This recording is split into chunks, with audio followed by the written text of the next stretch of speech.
cuffie funziona. Ok, sono le 14:30, quindi... So good afternoon, everyone, and welcome back for the second session of our today event that is organized to discuss a series of topics and issues under the main title of groundwater, climate change, and migrations.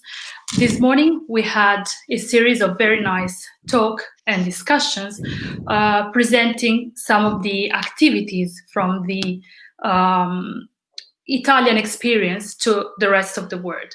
So this afternoon, we would like to see the other side of the issues and therefore present a different case studies and discussions and approaches from the world that can inspire the activity of the Italian hydrogeologists and groundwater scientists. So welcome again to all of you. And I just want to repeat once again, but this time in English, because the afternoon sessions will be in English, whereas this morning all the event was in Italian, that the event was organized jointly by the Italian chapter of the International Association of Hydrogeologists in collaboration with Aquifera Onlus, which is an Italian NGO based in Florence. This afternoon session will be chaired by myself, and I'm Viviana Re from working at the University of Pisa, and also one of the members of the board of the Italian chapter of the International Association of Hydrogeologists. And the session will be also chaired by my colleague Giulio Castelli from the University of Florence. Yes.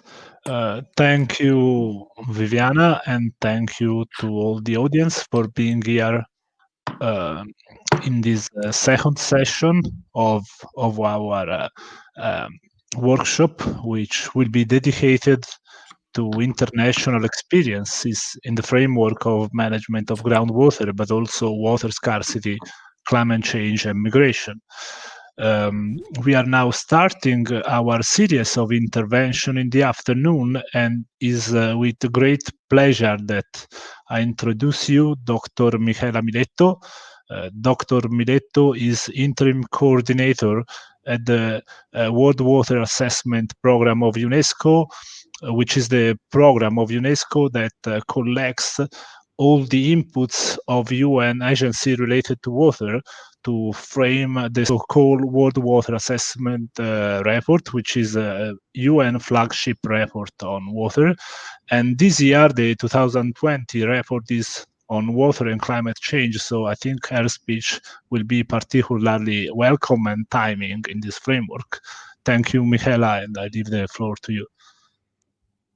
Okay, thank you very much. Thank you very much, Giulio. Thank you very much, Viviana, and dear participants of the virtual audience. Good afternoon. I'm very pleased to participate in this workshop, and I thank the International Association of Hydrologists and Aquifera Onlus for inviting me to be part of this conference. So I would like to start with the first slide, which is not what I see here. I don't know if I can see the first slide is the introduction. Yes, all right. Okay, so can you please go to the second slide? Okay, thank you. So today I would like to talk about connections. We live in a time in which we are all connected in a virtual way. So we know very well the concept. We live into a connected world. It is easy for us to realize that most of elements and dimensions in this planet indeed are interlinked each other in some way. Water, for example, is at the very center of the environmental, social, and economical dimension of the sustainable development, and it is an important connector. Look at this map.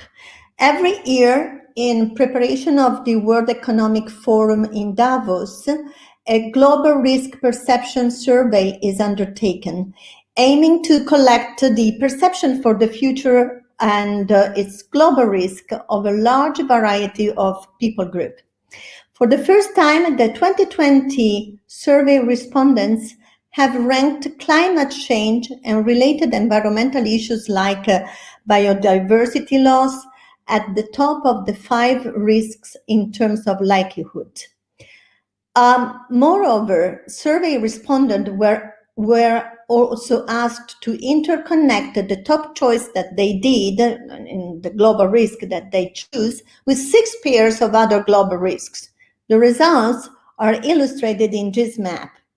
As you can see, the major risk is climate action failure, which is connected with extreme weather, biodiversity loss, but also to food crisis, water crisis, and involuntary migration.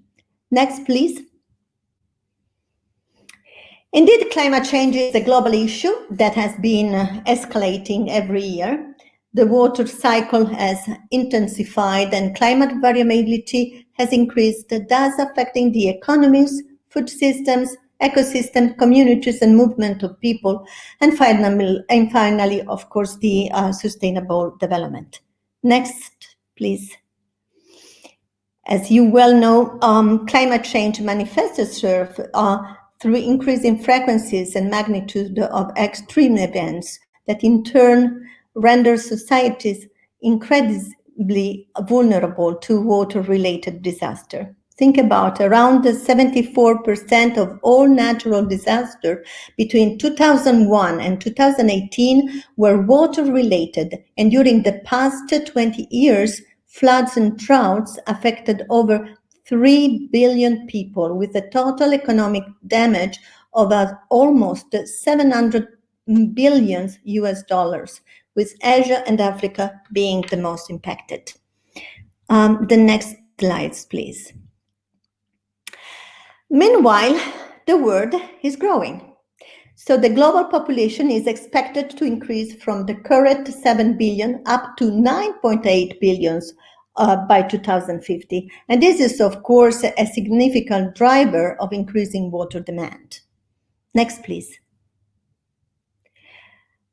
Nearly all net population growth is taking place in cities, and the world is becoming increasingly urbanized.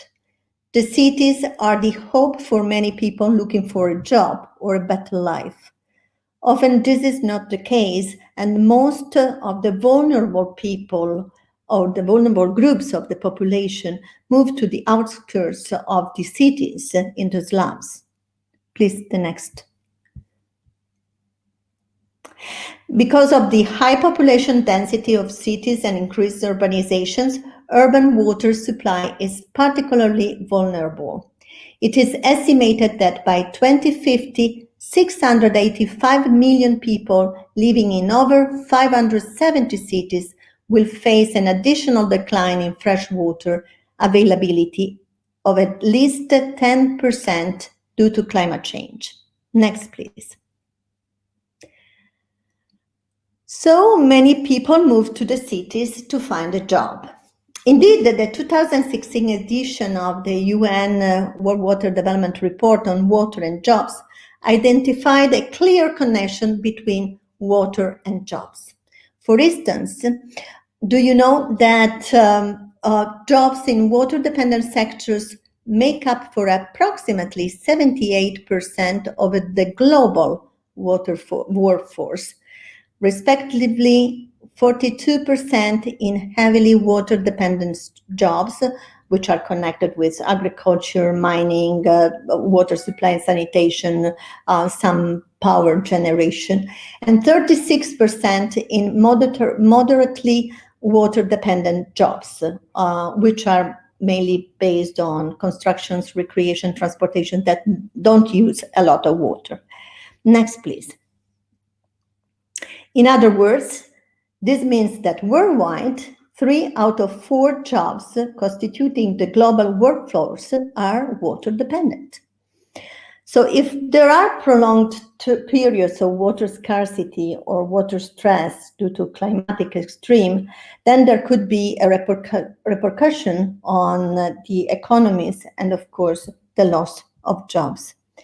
So as I said at the beginning, everything is connected. Please, the next slide. Then we have a situation in which the growing climatic variability has impact on water availability and quality, which in turn jeopardize social stabilities and jobs for the younger generations. For example, water scarcity and droughts implies a lower productivity in agriculture, which is in turn the main employment sector in most developing countries, like those that are in sub-Saharan Africa, and 60% of the jobs in that area. So that unemployment becomes quite evident. These factors brings to progressive dependency on food importation, internal migration from rural to urban areas, with the creation of informal settlement, as I said before, social instability, and eventually unrest, conflict, and generalized fragilities of the countries. Next, please. So what is the resulting scenario? Economic instability, sometimes due to growing demography and increased climatic risk are among the main root causes of unemployment. So you can understand that environmental degradation and lack of job contribute to a discouraging scenario for young people, especially for young people who eventually decide to migrate. Next, please. And in this situation, migrate becomes a needed decision. It could be either the consequence of failed environmental adaptation, they couldn't do it, or the only way to adapt to climate-induced environmental stresses. Next, please. Let's see a few figures. In 2019, 270.6 million international migrants moved from their countries, 48 being female migrants and 14% being 19 years old or younger people. Always in 2019, nearly 2,000 environmental disasters, mostly water-related, triggered 24.9 million new internal displacement across 140 countries and territories. This is the highest figures recorded since 2012, and 3 times the numbers of displacement caused by conflict or and violence. Next, please. There are many factors contributing to climate-induced migration, and the fact that many women are left behind when it comes to access to water and sanitation should not be overlooked.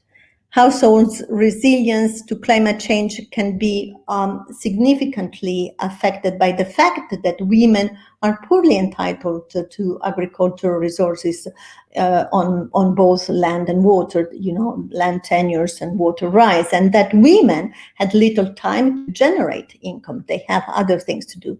Moreover, in case of disaster or perduring water scarcity, women usually have lower mobility than men. For example, they may need to take care of the children and let their husband to go first, to migrate first. Or simply they are not allowed to acquire necessary skills and capacity to react appropriately. Despite this, it has been observed that in the last few years, the number of women migrating has been doubled, almost doubled. Next, please. Displacements are not only environmental displacements, they can also be the results of social instability, unrest, conflicts, and eventually wars.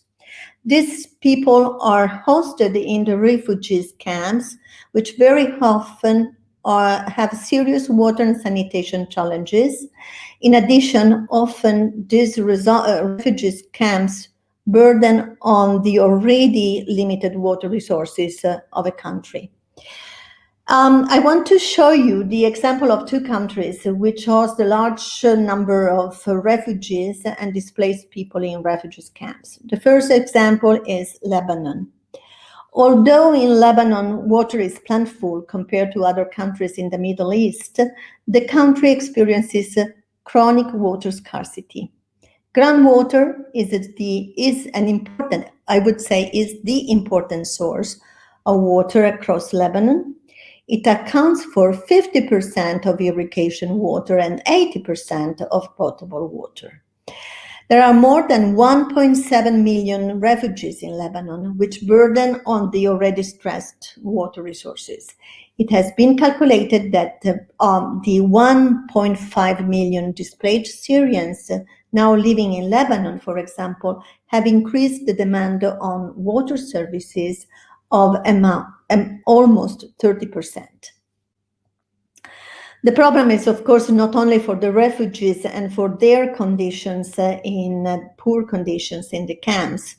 3.7 million of people in Lebanon, out of the total of the inhabitants, which are approximately 6 million, are considered in water need.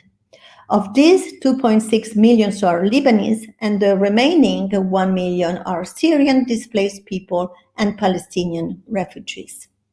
Next, please.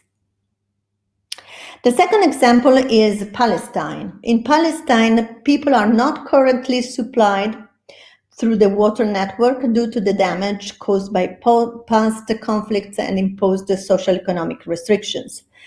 Groundwater, again, is the main source of water for the Palestinians in the West Bank and Gaza Strip, providing more than 90% of fresh water supply for various purposes. 40% of Gaza's 1.9 million population receive just 5 to 8 hours of water supply every 3 days. In this water stress scenario, there are 58 official refugee camps, which host more than 1.5 million individuals. Socioeconomic conditions in the camps are generally poor, with high population density, cramped living condition, and inadequate basic infrastructure for water and sanitation access. Next, please. I would like to conclude my presentation with a few considerations with some food for thought from what we have seen so far. The first consideration is that a fundamental component of planning for economic growth, societal well-being, and environmental sustainability shall be building better resilience to water scarcity and drought in the different communities. Water scarcity and droughts shouldn't be addressed only through building large or not large infrastructure, but also by improving supply through efficient practices and managing the increasing demand and conflicts among different users and uses through a science-informed governance, which recognizes the key role of women that play in water management and youth, and create inclusive and gender-responsive policies. Next, please.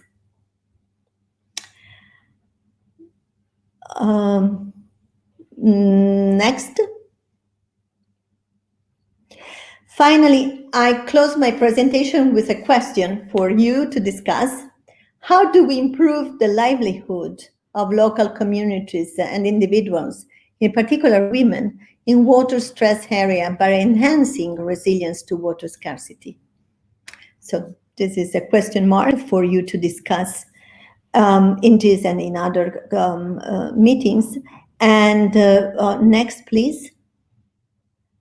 And with this, I close my presentation. You can see here there are the covers of the publications that we produce. The long list of publication are, of course, the WWDRs, the World Water Development Report Series, but there is also the publication regarding the water and migration nexus, and of course you can also download the tools for gender in water management and governance. They are fully downloadable as being UNESCO open access products. Next, please. With this, I thank you very much for the attention. Thank you. Thank you very much, Michela. Thank you for your very interesting presentation and for this very interesting introduction that opened this afternoon session. I would like to remind all the participants that if anyone has some question, they can write in the chat, both in Facebook and in YouTube, and then we will manage the question and pass all the question to the speaker.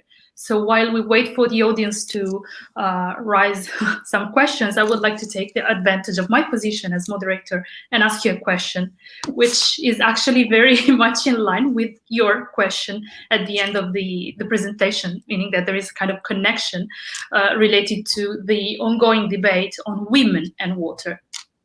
You mentioned you mentioned about the women themselves migrating and the women left behind. Both has different issues and both are somehow integrating with water resources in different ways. So I was wondering if you have some suggestions related to the what we can do actually to contribute to bridge this gap, since there are not many information about women and water. So there is still a huge data gap between women and water. So I was wondering if you have some suggestions or ideas also to support both the civil society and the research scientific community in this regard. So to kind of fill the data gap between women and water, groundwater also.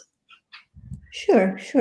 Yeah, you are perfectly right, Viviana, because actually there are two groups of women. One is the group that is left behind. So let's say the men decide to leave and leave the family with the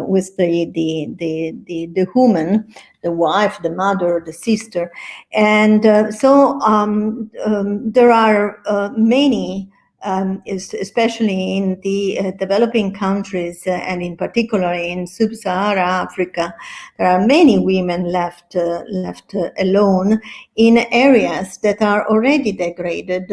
So they have problem of water scarcity, land degradation, etc. So they have a very difficult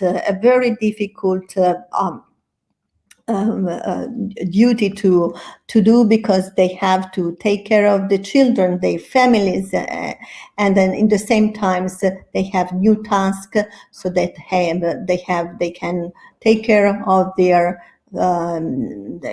field, in their agricultural task, etc. So this can be one situation, and in this situation, what we have found and the research has found is that the majority are left without support, and there is a great need to engage these women in using and getting a major role in the management and the distribution, allocation of water. I'm thinking of farmers, women farmers that cannot have their part of water because they don't have the right to approach and to ask for their part of water. So this is one part, one one group, and then the second group is of course women that decide to leave and move and in transit countries, which are the countries in which they eventually go to refugees camps and eventually to the destination country. So also in this case, especially for women that live in refugees camps, the situation is not very good in particular vis-a-vis with access to water and sanitation. Most of the time, the sanitation services are not safe enough and not in good conditions. Sometimes, very often, I would say, they are far away from the place in which they live, so they have to move to get the water and also to use the sanitation services. So this is another group of people, but in general, I would say that there is a great need of policies that are more inclusive and more gender sensitive.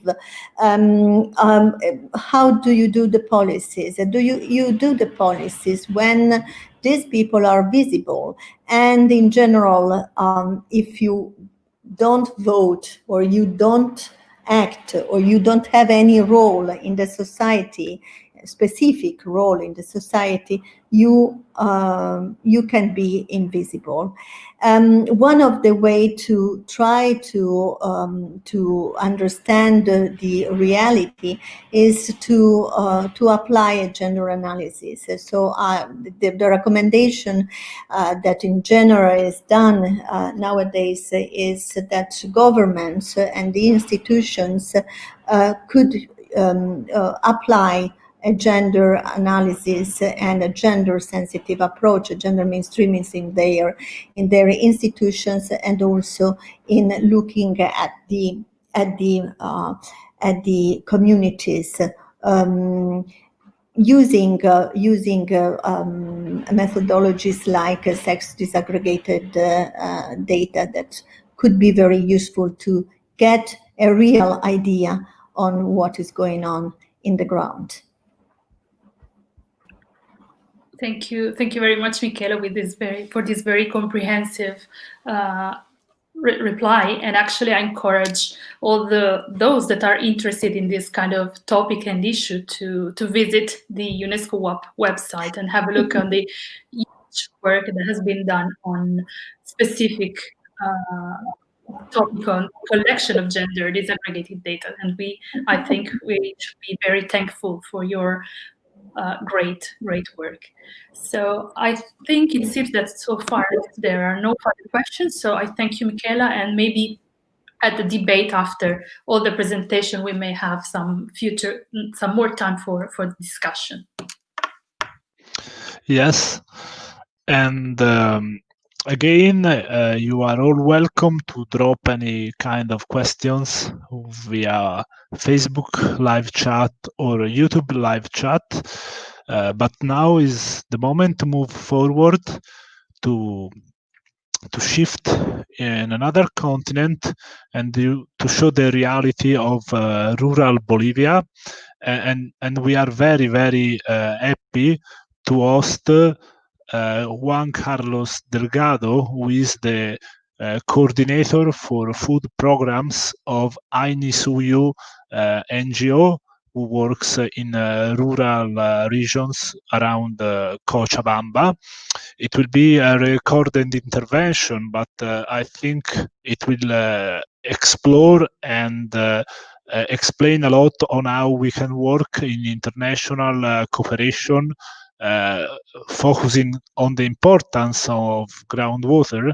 In fact, you will see that thanks to the cooperation with Aquifera, in the rural municipality around Cochabamba, it was possible to forward and put in place a law for protection of areas of aquifer recharge, which is key for rural livelihoods. So I think we can start with a recorded intervention. and thank you for your attention. Bueno, soy Juan Carlos Cejas, coordinador del programa Soberanía Alimentaria de la institución AINISUYU. Bueno, AINISUYU es una organización no gubernamental que promueve el desarrollo de capacidades y condiciones técnicas y políticas en familias quechuas, en organizaciones de base campesinas, tanto de hombres como de mujeres, en la población estudiantil y en autoridades municipales de los municipios del Cono Sur y Valle Alto de Cochabamba. Bueno, este desarrollo de capacidades lo promovemos con el afán de que la población organizada ejerza de forma efectiva sus derechos a la alimentación, al agua, a la salud y educación con equidad de género, por medio de proyectos desde 3 programas de AINISUYU, que es el programa de soberanía alimentaria, programa de salud y el programa de educación y derechos humanos.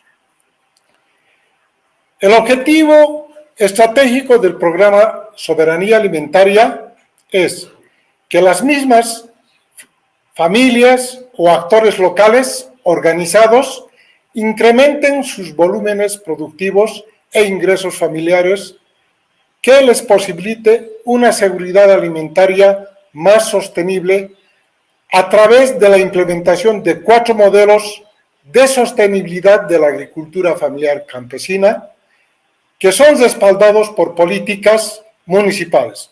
Estos 4 modelos son: 1. La generación de excedentes productivos para el mercado con riego tecnificado por aspersión y goteo, en cultivos tradicionales y estratégicos como tubérculos, granos, cereales y leguminosas, entre ellas las papas nativas, el trigo, el haba, la quinoa y el maíz. El segundo modelo se refiere a la diversificación productiva a través de huertos hortofrutícolas, agroecológicos y la crianza de animales menores. El tercer modelo es el acondicionamiento de cocinas mejoradas y viviendas para hacerlas más saludables. Y el cuarto modelo se refiere a la transformación y comercialización asociada de excedentes productivos agroecológicos locales orientados al programa de alimentación complementaria escolar de los municipios. Estos 4 modelos son dinamizados por acciones transversales de incidencia política en el marco de los derechos al agua y a los alimentos. A partir de la interacción con acuífera, para el programa Soberanía Alimentaria, la hidrogeología ha sido incorporada a la estrategia de intervención del programa Soberanía Alimentaria, como herramienta metodológica fundamental que contribuye a la validación y réplica de los 4 modelos sostenibles de la agricultura familiar campesina.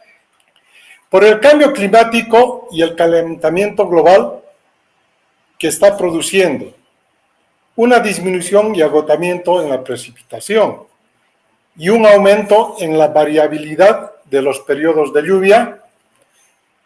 Estos últimos años, por ejemplo, las lluvias son cortas pero intensas, más que beneficiar a los agricultores, ¿no? Está perjudicando y vulnerando las cosechas que cada vez más son inseguras.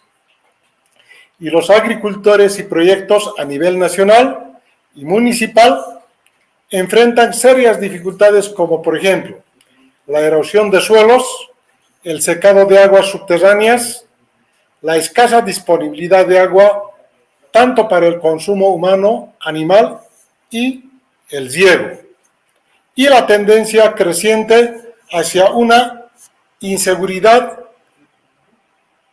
alimentaria que es más preocupante año que pasa. La hidrogeología en la estrategia del programa Soberanía Alimentaria y sus proyectos es una herramienta metodológica eficaz y pertinente. en la gestión integral, responsable y sostenible de los recursos naturales, de forma particular del agua y de los suelos. ¿Por qué? Porque promueve que los mismos agricultores resuelvan de forma estructural y efectiva la problemática de la disminución y secado de aguas en vertientes y lechos de río, caminando por dos rutas paralelas con el mismo fin. La primera ruta a corto plazo que transitan los agricultores es para ayudar a identificar las fuentes de agua subterráneas o vertientes y las fuentes de agua superficiales que escurren de la lluvia. También ayuda y recomienda a cosechar agua de vertientes y utilizar a través de microsistemas de riego por aspersión, tanto a nivel familiar como multifamiliar. Y también ayuda y recomienda a cosechar agua del escurrimiento de las lluvias, protegiendo suelos a través de zanjas de coronación con drenajes y utilizar el agua a través de microsistemas de riego por goteo a nivel familiar. Por tanto, la hidrogeología, aplicado como metodología, promueve la pertinencia del uso de riego tecnificado y siembra de agua con trabajos de protección de áreas de recarga hídrica y de fuentes de agua, como sistemas sostenibles y eficientes para la producción agroecológica de alimentos, que posibilita que agricultores incrementen una segunda cosecha al año en periodos secos y logren mayor disponibilidad de alimentos e ingresos económicos para sus familias a través de la implementación de los 4 modelos de sostenibilidad de la agricultura familiar campesina, que el programa Soberanía Alimentaria viene promoviendo con sus proyectos. La segunda ruta a largo plazo ayuda a sensibilizar y movilizar a las organizaciones de base campesinas y autoridades municipales sobre la importancia de sembrar agua en áreas altas donde la lluvia es más abundante y se infiltra para reponer las capas freáticas que alimentan las fuentes que surgen aguas abajo y lechos de ríos, en el marco de la implementación de la Ley de Protección de Zonas de Recarga Hídrica y Fuentes de Agua, con trabajos de reforestación y forestación con especies nativas, de construcción de zanjas de coronación con tuberías de drenaje, zanjas de infiltración, terrazas vivas y muertas con pasto falaris y piedras, cercos de protección y cerramientos de áreas de recarga hídrica y fuentes de agua. Para una correcta gestión hídrica municipal, existe la necesidad de una interacción interinstitucional y multisectorial a través de una red local. Uno, para que la hidrogeología sea institucionalizada como herramienta metodológica referente para la gestión hídrica municipal.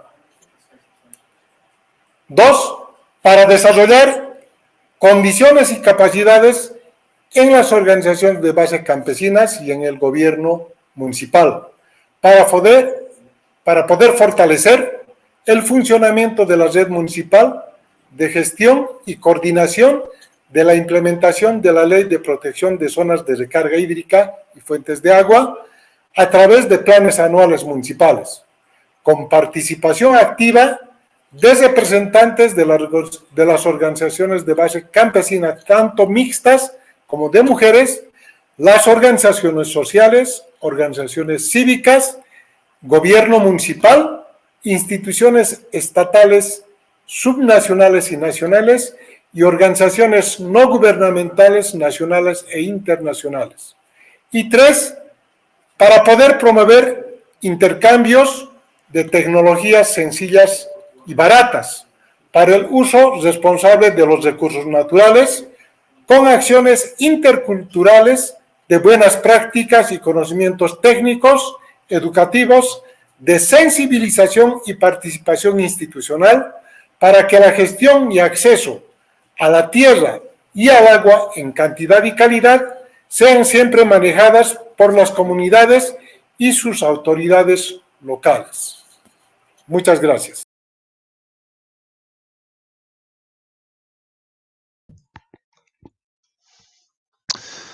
So this was the contribution from Bolivia, I think, and I want to underline that this is a great strength of meeting all together online. We can reach very faraway destinations, and we can really show experiences from all around the world, and we will see two more later. But I just wanted to comment with Viviana this latter intervention, which is, I think, key in explaining, which is the very, very close relationship between water, but especially groundwater, and food production, especially in very small communities like the ones in Bolivia.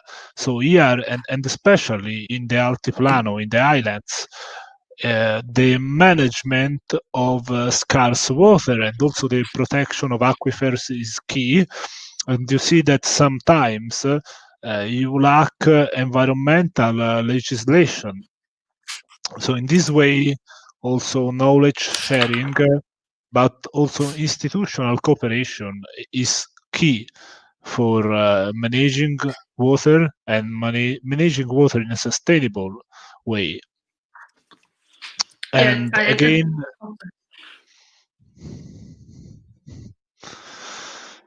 Yeah, again, just final remark is that you see another very important aspects of the work of these communities and also of the experts that are following up technically these projects, is that you don't manage only groundwater, but sometimes for having a sustainable groundwater utilization, you have also to take care about surface water with maybe protection of recharge areas, and also wise management of water in order to avoid groundwater pollution. Yeah, I totally agree with what you highlight, Giulio, and I think it's really this presentation was really important, first of all, to give us an example from kind of far away, so bringing from very long distance and remote places some experiences. This morning also we mentioned that when we talk about international cooperation, we talk about people and communities living abroad and far away, and I think we're very lucky to have a very direct experience from a community manager that I think also very clearly stressed the importance of making groundwater visible, because at some point in the talk he mentioned that there is a clear need to make to regulate the use of water and to regulate the access of water in order to ensure its sustainability. But of course, as we often say in the groundwater world, we cannot manage or measure what we don't know, what we don't see, and what we don't understand. So I think there is a really crucial role from the scientific community, but also local authorities and local communities to make this resource visible, and also to make visible all the connection that water resources have in our daily lives, and how much water and groundwater can be embedded in food production in any single stage and country. And as you said, of course, there is a clear need to integrate the different disciplines, also not only hydrogeology and groundwater, but also surface water and, for example, rainwater harvest, which is another option that I think is something that you know very, very well, Giulio. Yes, totally agree. And again, I think it's also our duty. I mean, I'm not totally an hydrogeologist, but I'm speaking in the wide range of maybe scientists and practitioners. I think it's our duty to show also the experiences of people managing directly aquifer in rural areas, because only through this constant interchange with their experiences, we can arrive to a really sustainable water management, which is not sustainable environmentally, but also socially and economically. And we made, as organizing committee, this choice not to have only very high level experts, but also people that are experts, that are of high level, but that work more in close contact with the everyday life of a rural community, to show up this thing, to share our experience, and also to give value to these experiences that for sure for the people in Bolivia are much more important than ours. Yes. And also, if I can add just one final remark, is that it is clear, even I really think it's important to stress also today, in occasion of this contribution to the celebration of the Human Rights International Day for Human Rights, it is really important to start engaging and having more close contact with the local communities, so with the people that are really dealing with water in their daily lives. So from a political management perspective, but also from a scientific, as scientists, we really need to start better engaging with the society and the people that are the users, and in some cases also the polluters of water resources, because only with a full engagement of all the community at all levels, not only in international cooperation, but also in our regions, we may achieve water and groundwater sustainability. So I see there are no further questions, but I really hope, since we will have time afterwards to have a debate, also maybe bringing back together in the same screen all the speakers. So again, if you have questions, please don't hesitate to write them in both Facebook and YouTube chat. And we can now move to our third speaker. And again, we fly again far away from Italy, and we go to Kenya. And I would like to welcome our next speaker, Mary. Sorry for if I don't pronounce correctly your name, I apologize in advance. Mary Mutoni Wairia from the Social Ministry Research Network Center, which is a not-for-profit organization in Kenya. And she will talk today about best practices for water supply projects, East Pokot, Kenya. The floor is yours, Mary. Thank you. Okay, thank you. Thank you very much. Just 1 minute, I share the PowerPoint presentation. Meanwhile, my name is Mary Wairia. I am the director of an NGO by the name Social Ministry Research Network Center. This NGO is in Kenya, so we are legally registered in Kenya. So today I will take you through the best practices of water. And in my agendas today, we will discuss about Baringo County, the statistics, its status, the challenges of wash in rural areas, especially the area of Baringo, then the best practices for water management, and the proposed interventions. Then we can have an open dialogue. So our NGO is called Social Ministry Research Network Center, and it's a legally registered NGO in Kenya since the year 2007. We are affiliated to the Comboni Missionaries or Verona Fathers and Tangaza University College Institute of Social Ministry in Transformation. And both of these institutions we brag that because Professor Reverend Francesco Pieli was our founder. So our core mandate is to transform people's capacities and capabilities using available resources to grow sustainable livelihoods. Right now in Kenya, we are working in targeted geographical areas, that is Baringo, Nakuru, Isiolo, Laikipia, Marsabit, West Pokot, Kisumu, Kajiado, and Nairobi. Our programs are water and sanitation, education, health, and peace building and conflict management. So in Baringo County, the county is divided into 6 sub-counties. We have Baringo South, Mogotia, Eldaramavin, Baringo Central, Baringo North, and Tiati. In this case, where we work, it's called Tiati Constituency or East Pokot District.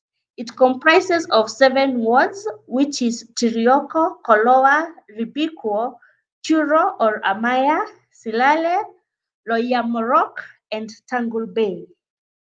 So under Baringo, our status right now in population is 555, 561. In the urban, we have a population of 11%, and the population under 5 years is 9.9%. The population density is 50 kilometers per square. The coverage, the sanitation coverage is the green shows improved, which is 22%. The yellow, which is unimproved, is 16%. Then the gray, which is shared, is 18.8%, and 43%, which is open defecation. Now, why does this coverage matter? Because Kenya, the sanitation is a constitutional right, and the responsibility lies under the county government. So the universal access to improved sanitation yields maximum health, social, and economic benefits. But as we will see, in Baringo County, that is not the case. So the sources of water in Baringo are water from streams, the dams, the lakes, the water plants, streams, wells, springs, and borehole.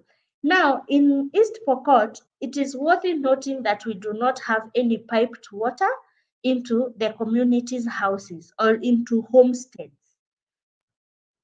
So the challenges of water and wash in rural areas, as you can see in the picture, is that we do not have a bridge. In front, you can see a police car, and the others are sisters' car or the Catholic nuns trying to pass through that river. So what I am saying here, in the challenges of water revolve now under, we have water shortages and quantity. So around Baringo, the prevalent, especially around Lake Baringo and Bogoria and parts of Kerio Valley, we don't have water because of low rainfall received and cyclic droughts. Now, we also have another challenge whereby we have 2 lakes. There is Lake Baringo and Lake Bogoria. Lake Baringo is a freshwater lake, while Lake Bogoria is salty. Now, these two lakes, we have a challenge because they are coming together. And therefore, when they come together, one being a fresh and the other one being a salty, we are going to lose livelihoods. This is because there is a fish and other products which communities rely on.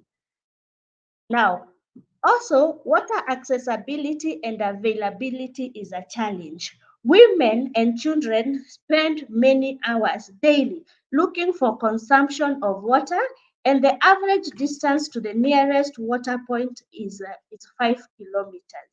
Now, as you can see in the picture again, the children are drawing for water, which is dirty and contaminated. The other child is also drawing water. but from a well which they have been able to dig. Now, water quality is a challenge because we have contaminated water leading to waterborne diseases and inadequate storage containers. Now, because there is a dispensary called East Pokot Dispensary, the levels of waterborne diseases are very high. And this is a challenge also to the dispensary. Water affordability is also a challenge here because we have very few boreholes and the community cannot be able to purchase. This is because the Pokot are pastoralist community and they move from one area to another in search of pasture. So they don't stay in one particular place. Now, we move to the best practices of water in the Pokot and in other areas. One of the suggested is harvesting of rainwater, particularly for institutions, that is schools and dispensaries. This is because children go to fetch water for cleaning the classrooms. And also dispensaries, we have the challenges because of maternal health care and also for the inpatient who come in the hospitals. Then there is the domestic rainwater harvesting, where the community can harvest water from roof, gutters, and fast flush devices and storage tanks. Rain pattern, catchment area, and the storage capacity determines the quantity to be collected. Collected water normally has a high acceptability to use both in terms of taste and appearance. The quality of water which is harvested from rain is not contaminated, unlike the water being drawn by children from the rivers and places which are not very well kept. The other thing we could do is to upscale the construction of water tanks and dams as well as groundwater in order to solve water storage shortages during the dry season, to promote partners to drill boreholes, increasing accessibility of water, clean water in the county. Now, in Baringo County, we only have two water companies which manage water. One is Chemususu Water Company, manages at Ramavin and Mogotia sub-counties, while Kiladich Water Company manages Baringo Central, Baringo North, Baringo South, and Tiati constituency. Now, this is a challenge in reference to the population which we saw earlier on. Now, how hydrological partnerships can improve the development of projects.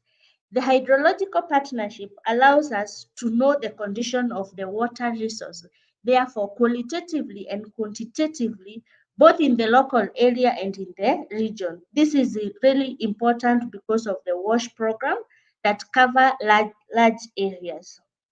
Number two, it also allows us to know and to have precise knowledge on where to find water and at what depth, in what quality conditions, which may be the risks associated with its unbalanced exploitation.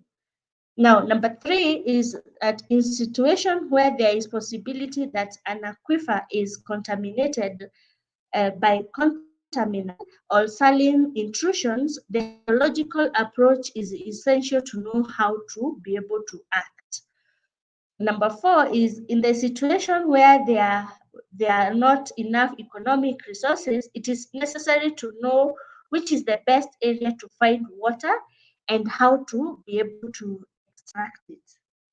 And number five, in the areas of the world where many extractive projects are developed, it is important to know the dynamics of the aquifers, since each extraction system related to the other, so the quantity and quality of the extraction techniques is fundamental, especially for safeguarding the water resource and avoiding negative interference between the beneficiaries of various projects and between humans and the environment. Number six is that the hydrological technical approach helps in the medium and long-term constructive dialogue between local administration, the population, and the various actors of civil society, since it allows the correct planning of land and water exploitation that takes into account the condition of the resources and the environment. Now, our proposed interventions in Baringo is that there are sometimes boreholes which are constructed by partners, but there is no local ownership. The partners just come, they drill, but the community is not involved. So they are left, and the community does not know how to maintain, like if it is a borehole. So it is very important that when we do the proposed intervention, there is local ownership and participation of the local community. Then we could think of local sustainability in terms of, let's say, installation of solar plants, because like in Baringo County, most areas do not have electricity. And if they do have, the community cannot be able to purchase to pay the bills for them.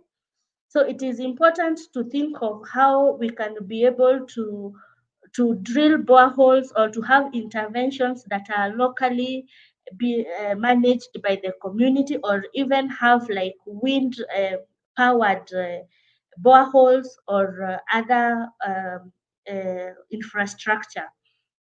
Now, in Pokot, the terrain is geographically not very good. There are a lot of stones and sand.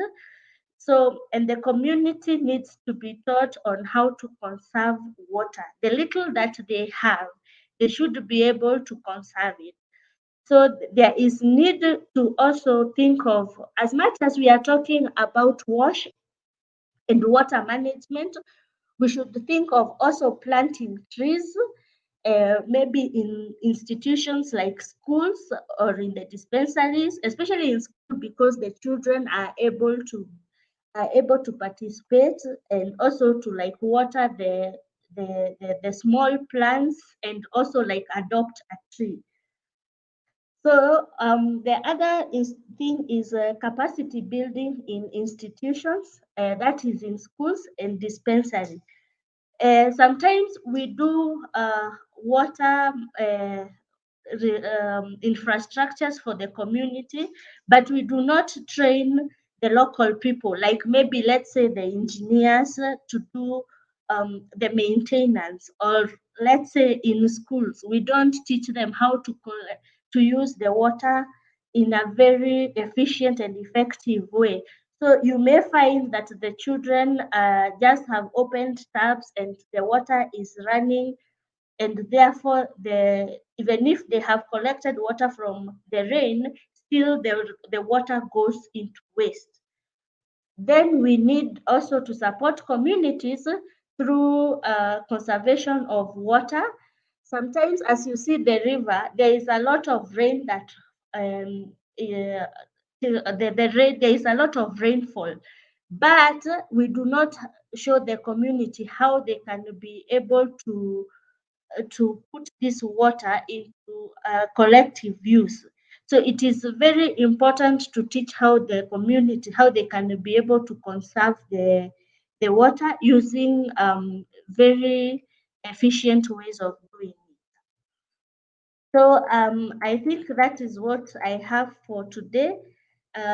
Maybe I welcome any questions, and I would like at this point also to thank the IAH Italy and also Aquifera for organizing the conference. Thank you.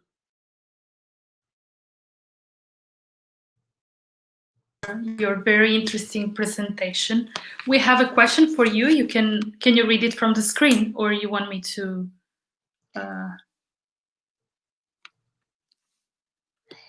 Okay. If you can read, otherwise I can read it for you. Yes, I can read. Are the impacts Okay. of climate change already feasible, and how are they perceived by the local population? Did they adopt any autonomous adaptation practice or change in behavior? Yes, we have a lot of challenges in the impacts of climate change. And right now, as I can say, we have implementing a program for resilience in Isiolo. Isiolo is a challenging place because of it's also like Baringo. So the impact is that it is bringing a lot of conflicts between different ethnic communities, because one area, you'll find one area has pasture and has water, while another area does not have water and pasture because of the climatic changes. Now, this brings a lot of conflict among the community, and in such a way you have to find like grazing patterns in which you tell this community A, please graze during this specific period, and during this specific period community B can be able to graze there, because the grass is not there, the resources for water and pasture are not there, so the communities are fighting. Thank you. Thank you for your question, and I also would like to thank you for having stressed during your very interesting talk the importance of local ownership and importance of involving the local communities. I saw in the presentation you had a lot of kids Yes. interacting with you, and it's great actually to see that you are training the future generation. So I have two questions, if I can. The first Yes. is actually, what is the feedback from the kids? How do they feel this engagement? Do they feel part of or their role, like the future generation, the one in charge for also in part for the sustainability? And the second, if you have some suggestion, for example, for we have a lot of students in the early career also in the audience today, and maybe some may be interested in starting a career in international cooperation. So if you have an advice on how to approach to international cooperation for, let's say, young student, an Italian student, for example. We, as a local NGO, we welcome partnerships, and we welcome partnerships in this essence. Students from your country participate in our programs by doing research in the field that they feel that they have best expertise in. So we welcome, like, if the students are in water and engineering, then they can come to Baringo County and we can facilitate them to be able to come and do studies and be able to advise us, so that when we are having proposed interventions, then we do not do interventions which are of non-futile. So it's very good to have students who are interested to cooperate with us. We are very welcome. And fortunately, where I sit, we sit with other Italian institutions. We have Etimos Foundation within our compound, and we also have E4 Impact Foundation. So students who are interested either in entrepreneurship can go to E4 Impact Foundation. Students who are interested in water wash can come to our foundation, which is Somirenek. And Etimos are mostly in mango and coffee value chains. So anybody who is interested in agriculture sector, they are most welcome. Then on the role of the children, here, we usually engage them like by putting water tanks in schools, in institutions, but we also show them how to effectively use the water. So it is very important that where we go, we don't just go to donate a water tank, but we show how how you are supposed to close the water tank, how you are supposed to use the water, not to just clean hands a long period of time and the water is just flowing. Sometimes we even support them. If the institution has a big land, we show them how they can reuse the water for vegetables. So that they can be able to grow their own, to have their own vegetable gardens. Thank you very much. Yes. So again, it seems there are no further questions, so maybe we will have time afterwards at the end of the session. Okay. Thank you. Okay, thank you, Viviana. And now we go for the last intervention, changing again continent, because now is the turn of Dr. Muhammad Basharat from Pakistan Water and Power Development Agency. Muhammad Basharat is an engineer who has a PhD in engineering geology and has long-term experience in groundwater management for irrigation. He worked a lot with the other presenter, with Dr. Frank van Steenbergen from Netherlands, who is a geographer by training, but then later on he created a social enterprise named MetaMeta, who works on water management in general and also water challenges, including groundwater management. So the floor is yours, and thank you for your presence. Yeah, thanks a lot. It's a real pleasure for Basharat and myself to be here, and it's for me a real pleasure to be together with Basharat. We have been working together for quite a while on groundwater management in Pakistan, and Basharat asked me to talk very much on his behalf. So now I'm going to do the first big exercise, which is to share my screen. Yeah, and great.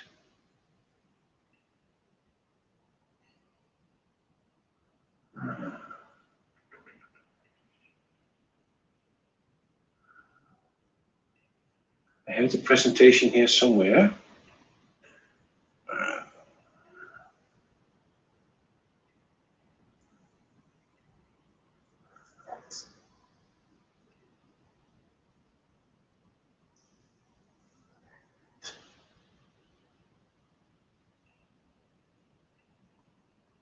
Yeah.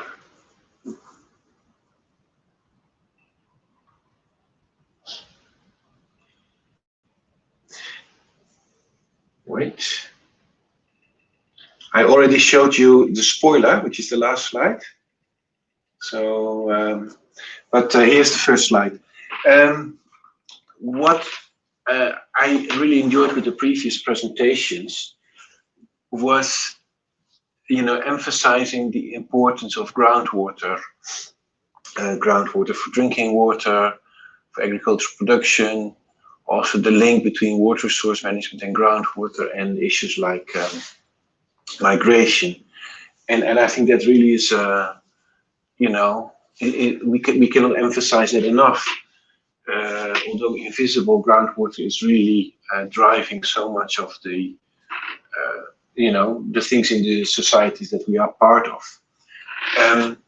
What Basharat and myself would like to add is the dimension of also managing groundwater properly. So and also, of course, safeguarding it, protecting it, making sure its quality is secure, yeah, so that it can serve its functions, for instance, in drinking water, as we saw in the previous presentations, but also managing groundwater, as a water resource, yeah. And the case that we want to share with you is a big case. Yeah? It's the management of the groundwater in the mega irrigation system of Pakistan. And basically, we often talk about the Himalayas, as the world's sort of prime mountain region, of course, the Alps in Italy are also very important, but they are dwarfed a little bit by the immense, high mountain range of the Himalayas. But we also have a sort of inverted Himalayas, we say, because immediately downstream of the Himalayas, we have the enormous Indo-Gangetic Plain, which is a massive aquifer system, and it's probably the world's largest aquifer system, and probably 1 billion people depend on that Indo-Gangetic aquifer system. Now we will zoom into the part on Pakistan, which is in the red circle, towards the west of this enormous plain. This picture comes from work that we did with the British Geological Survey in trying to understand, the different elements of the Indo-Gangetic aquifer system. And as you can just guess from a quick glance, they all are different. But I think there's a lot of similarities within Pakistan, of the aquifer system. So what we would like to discuss is first take you a bit through the history of the aquifer system in Pakistan underneath the mega irrigation system, the so-called Indus Basin Irrigation System, IBIS. And then also show the divergent trends in the Punjab province, in the northern part of the Indus Basin Irrigation System, and the lower Sindh, very much Sindh province. And then also in the end, discuss the agenda, what we can do to manage this better. Because the name of our presentation was the scope for improvement. And what I think is the special feature of managing groundwater in this mega irrigation system of Pakistan, but not only in the mega irrigation system in Pakistan, but I dare say in all the mega irrigation systems, is the interlinkage between the surface water from the river and the canals and the groundwater. And that makes it maybe complex, but also it gives us a big lever. And that lever is that, the big button that we can turn up and down, which is the supply of surface water, because that's very much controlled. So here we go. This is a map of Pakistan. The green part is Punjab province. The light blue part is Sindh province in the lower Indus. The development of this irrigation system, I think, was one of the sort of largest interventions of man in the sort of nature, the natural way of how things go. Diverting water from the tributary rivers and from the Indus itself, which started in the late 19th century, in a systematic way, and of course is still there today. Rainfall is very low in these areas, 200 or 300 millimeters in Punjab, and in Sindh maybe 50 millimeters. It's changing in Sindh. In particular, we can really see changes in the weather patterns over the western part of the Indian Ocean, with more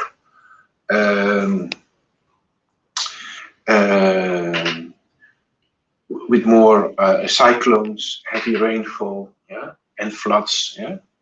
A corollary, of course, also is that a lot of this rainfall has dropped in the empty quarter in the Arab Peninsula.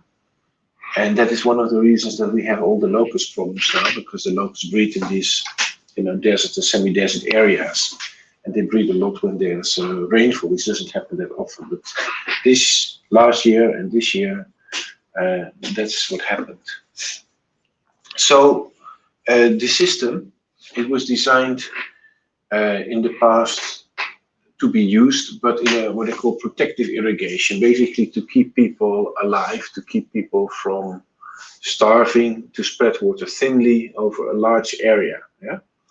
So this translates, and I think that's the beauty with irrigation, in a figure, the crop intensity. So how many crops do you expect to come from a piece of land in a year? And that was originally 60 to 80%. But over time, yeah, the cropping intensity is also driven very much by the population growth, the aspiration of people increased to 120, even to 200% in different canal areas. So that also means that much more water over time has been applied to these areas. Now, one of the things, and we'll show you a small timeline, which has happened, is that originally the irrigation water from this massive system, which was developed, like we said, from the mid-19th century, came from diverting surface water to those areas. But over time, the seepage water, into the soil, added to the water tables, and created also water availability at shallow depth.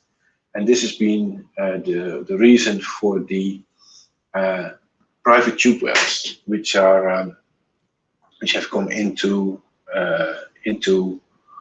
usage. Yeah. So very briefly, the history. There was not much. There was just inundation canals. There was a form of flood-based irrigation, also something in Metermate that we think is really a very important topic. Yeah. And then using controls started only in the late 18th centuries. Yeah. But then from 1800 to 1940s, the major irrigation system were developed. But very soon, we got what was for a long time sort of dominant narrative in the irrigation system, the twin menace, the double menace, of on the one hand waterlogging and on the other hand salinity. And let me move a few slides back to show you what that looks like. It is this, So what you get, there's copious supplies of surface water, and not all of it is used. A lot of leaks away, and over time, the water table starts to increase, and it increases at a certain stage to such a high level that the evaporation of water triggered by capillary rise, water sort of lifted upwards to the fine pores in the soil, takes salt with it, water evaporates and salt crusts are left behind. And that is the salinity. So the waterlogging is the increase in the water tables, even into the root zone. That's waterlogging. But then you also have the salinity, where a lot of soil salt is moved to the surface. And this in the 1960s was an environmental disaster. At that time, the Water Power and Development Authority, that Basharat still works for in his research wing, was established, and SCARP projects were launched. These were massive public drainage systems, that basically, were meant as a sort of groundwater management, but in a negative sense, just to get rid of the groundwater, basically, because it was sort of causing this twin menace. So an extensive surface drainage program also started. Many canal lining measures were taken, so to prevent the seepage from the canals. And then, the signs of improvement started, and the worst of the environmental disaster was over. And then what happened was, I think a sort of a bit of a miracle. Yeah, I've seen it at first hand. Yeah, the 90s, 80s in particularly, cheap shallow tube wells, pumps became on the market, and in no time there were hundred thousands of private wells, and they encouraged groundwater use, and they were a sort of method of drainage. So you got in many areas a new balance, yeah, where the water which was seeped, it recharged, but it was pumped out and reused. Yeah. Then we had episodical things. We had a lot of high floods in the 1980, 1992, 1994. Yeah. And they sometimes led again to waterlogging, because so much water was sort of applied to the to the land that again, this could not be immediately removed. Also, when you have floods, and of course the floods continue, I mentioned the change in the cyclone patterns. Yeah? One problem also is that often the cross drainage is very poor. Roads, railways, canals, they just block the natural drainage. So that also impedes water and adds also to waterlogging. Anyhow, in the early part of the century, yeah, in the upper Indus, in Punjab, the balance was really good. Yeah, there was seepage from the canals. Yeah, but that seepage more or less was equal to the pumping from the private shallow tube wells. Yeah, and by and large, the drainage problems in the upper Indus disappeared. However, in the lower Indus, yeah, in Sindh, yeah, this didn't happen, and that was due to two reasons. Yeah, and one reason was that, very interestingly, Sindh is a lower riparian, but it gets much more irrigation water per square meter, yeah, than the upper province, upper riparian province. And so, the recharge happens without the discharge from private tube wells. So there was not that much incentive for people to pump, because the area was waterlogged and there was already too much surface water. Yeah? Another complication is that in Sindh, a lot of the areas have saline groundwater. You could say about half of the area, so you cannot use that water either. Yeah? Then we'll come to that. We had a drought in 1999 to 2002, very severe drought, 20% less water released from the main irrigation reservoirs. But what was interesting during that drought was the agricultural production, yeah, in most areas, yeah, did not go down, yeah. It went up, and that was because in some areas people really had to use the water table, the groundwater very well, and groundwater is more precise, yeah? And so the waterlogging disappeared. But in other areas also, there was definitely an area where the overuse was triggered, where the balance was very precarious. Yeah. Then again, we had an episode of flooding in 2010, 2011, even this year. Yeah, is another year of flooding. Yeah, so particularly in areas where waterlogging is already rampant, it is again aggravated. So if you look at the present condition, yeah, I will zoom into both the Punjab and Sindh. Yeah, you see in the upper Indus that things were in balance, but now in some areas the pumping is more than the recharge, and this leads to groundwater levels declining. Yeah. In the lower Indus, yeah, there is not that much private pumping. Also, the public systems don't work that well. So effectively, there's not that much removal of the groundwater and more supply of surface water.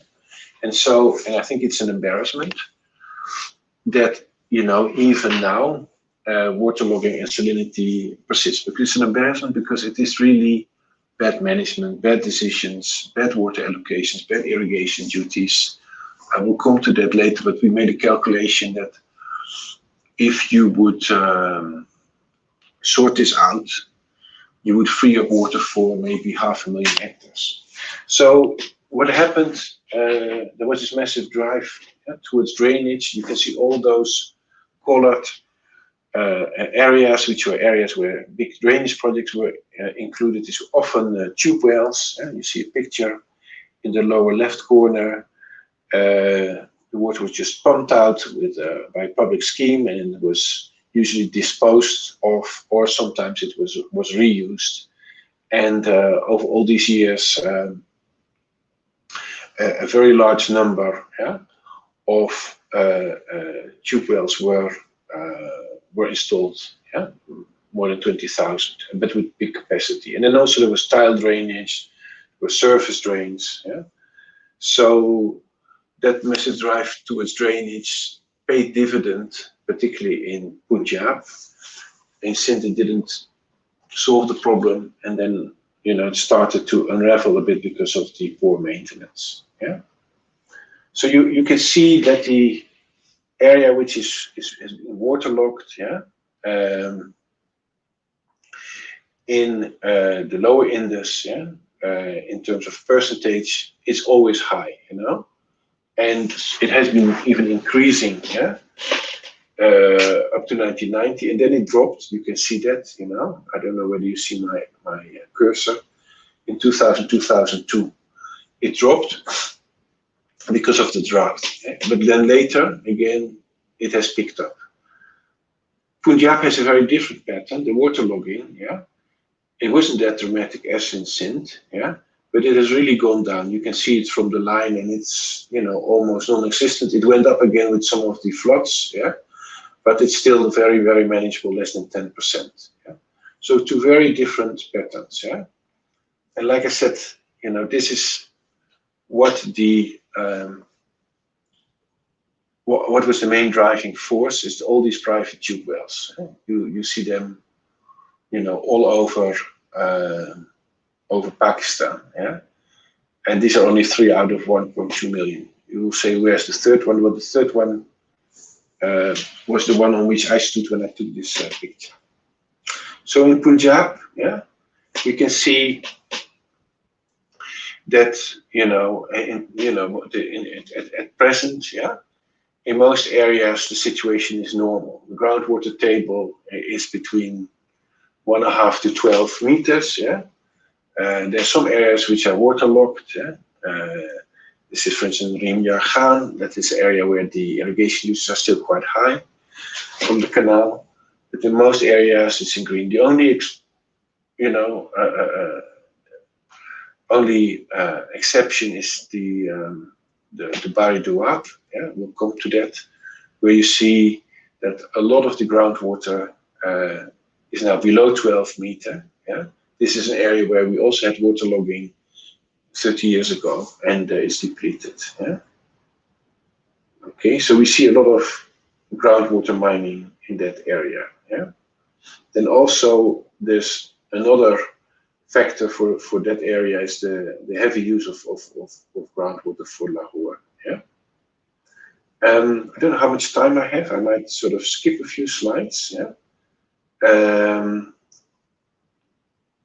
What is also important in Punjab is the difference in different areas. What you have in Pakistan is something they call perennial and non-perennial canals. So the perennial canals, they are in blue. They get water throughout the year, but because particularly in the past there was a lot of water during the rainy season, some canals were only getting water in the rainy season, and the so-called non-perennial canals. But that has never been adjusted. It's also quite interesting in Pakistan that after the big reservoirs were built and then the whole water regime changed, there was no much change in terms of the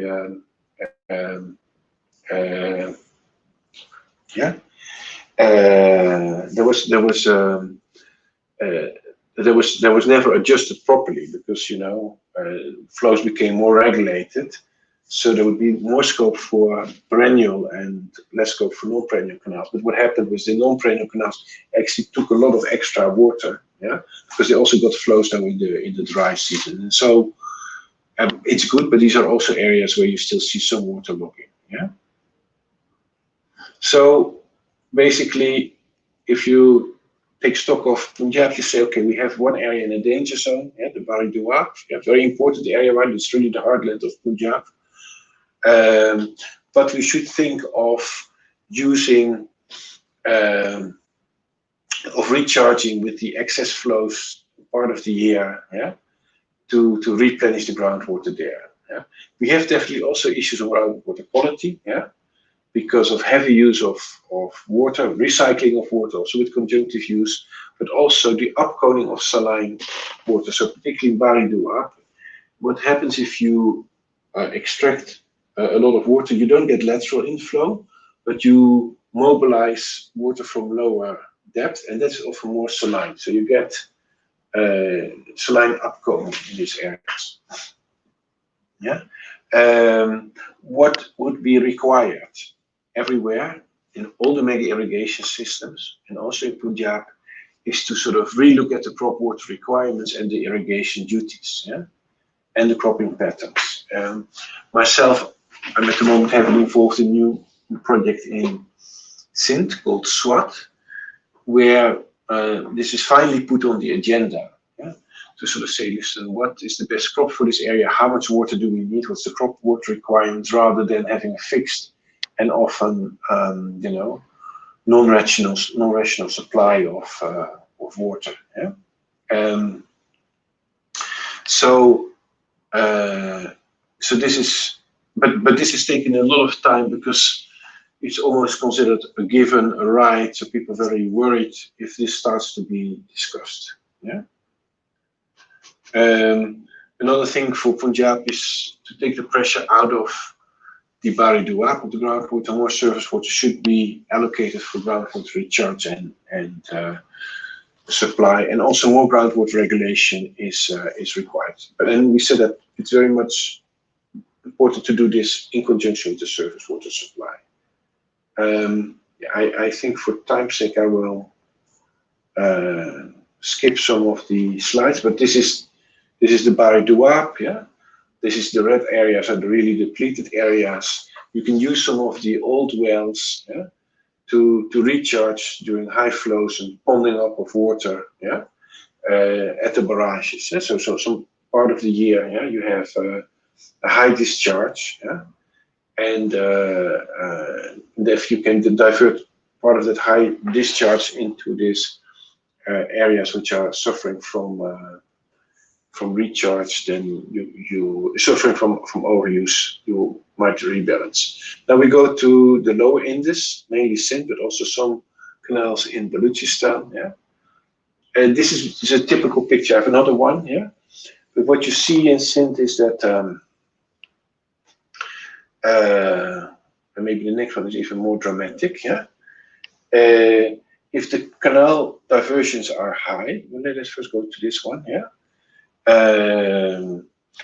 So those are the blue lines, yeah. Then also the waterlogging is very high, yeah. So, but when the canal supplies drop, yeah, this is the blue line again, for instance, around 2000, then also the area which is waterlogged drops. So this is an even sort of zooming in. You see this pattern, yeah, that in 1990, yeah, the canal supply started to drop, yeah, and then immediately the waterlogging also disappeared. So the waterlogging is very much a problem which is created because of too high canal diversions, yeah. And what happens also during a year when it's dry, yeah, this picture comes from Sindh. Even from a public drainage well, yeah, which you can see the main pipe, yeah, which just always meant to divert that water and drop it in the river. But when there was a drought, yeah, people started to make, you know, outlets from those drainage canals. So the water is just not only evacuated, but it's also reused. So basically you have a situation where unless you have a shortage, people don't use the water in conjunction. Yeah. this is an example of the irrigation water allocation among the canals in Sindh. You see some canals really have enormous water duties, like the Rice Canal, and also the Kalri Canal. And this is official water allocation, but what is also happening, and this is, it's happening in a lot of irrigation systems. Even at the entrance of the canals, people divert more water. So on top of this high allocation, there is another bonus because of, of course, non-sanctioned supply. So what you get is basically this type of images, sort of, water standing on the agricultural land, small, lakes, very land which is waterlogged, with this very little cultivation, salt crush on the surface, and this is the situation. If you look at waterlogging in Sindh, this is a sort of picture, where you see 36% of the area has groundwater within the first meter of the soil, and 70% within the first 1.5 meter. So all the red and blue areas means there's water in the root zone, and so the crop production is really hampered. Now, some of these areas, like here, this is the Rice Canal, have fresh groundwater still. So if you would reduce the surface water, people would pump more water and things would come in balance again. You also see that the waterlogging is quite common, but also, it creates a lot of salinity. So, these are the recommendations for Sindh. Canal deliveries are higher and there's less incentive to use groundwater. The canal supply should really be rationalized for conjunctive management, and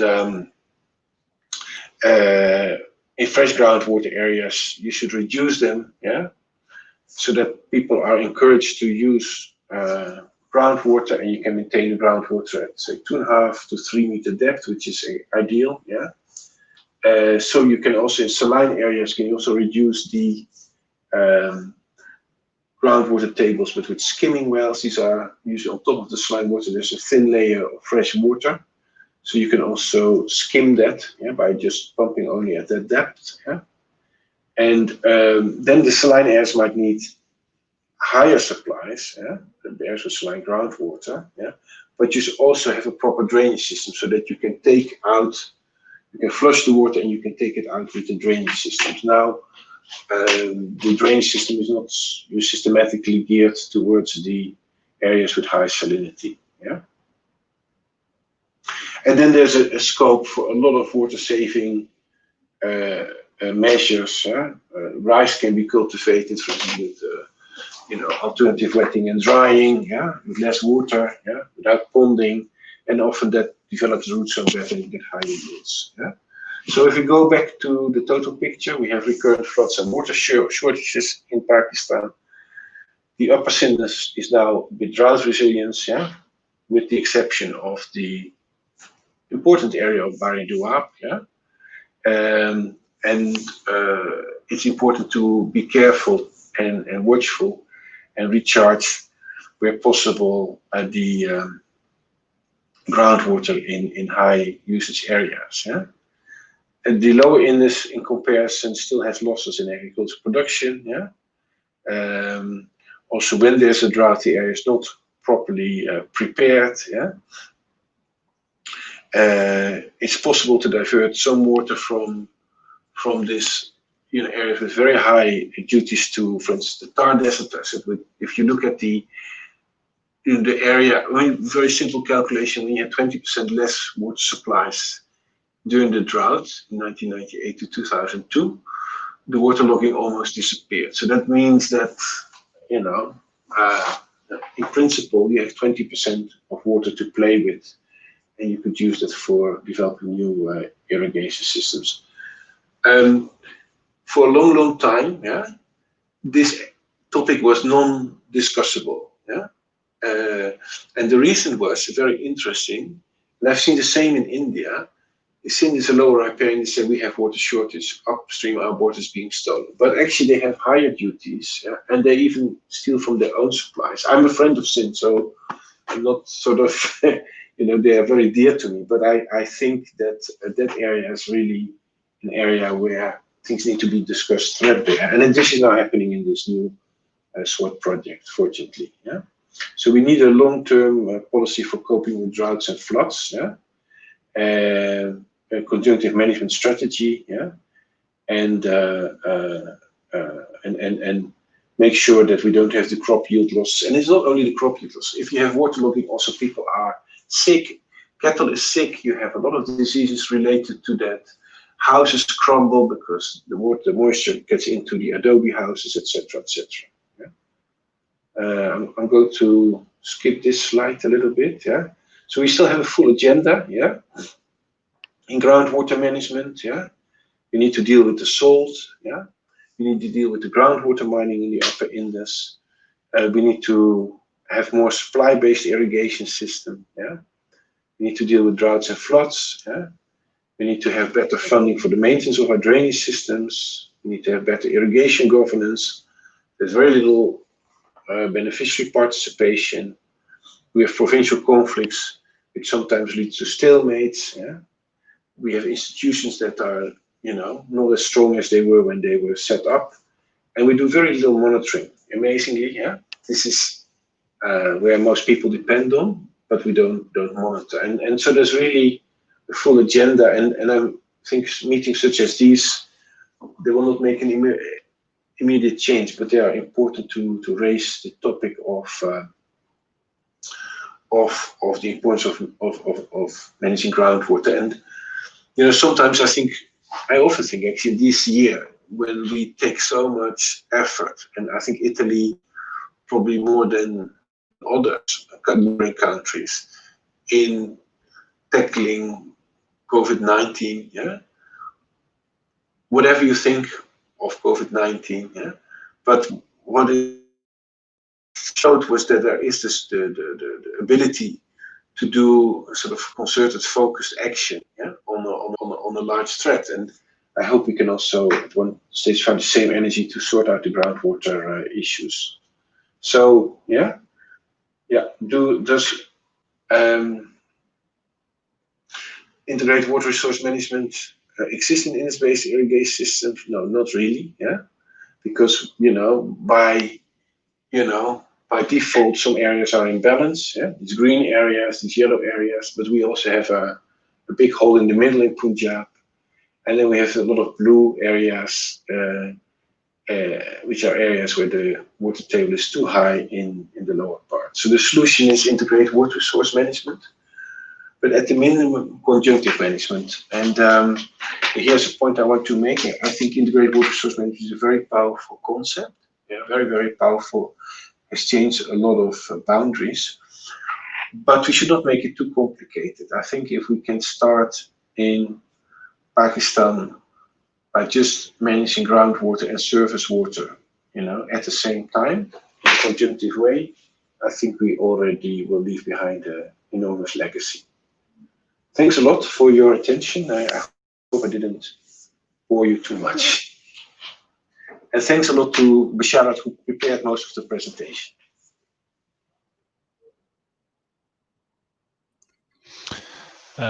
Thank you very much, Frank, and thank you, Muhammad.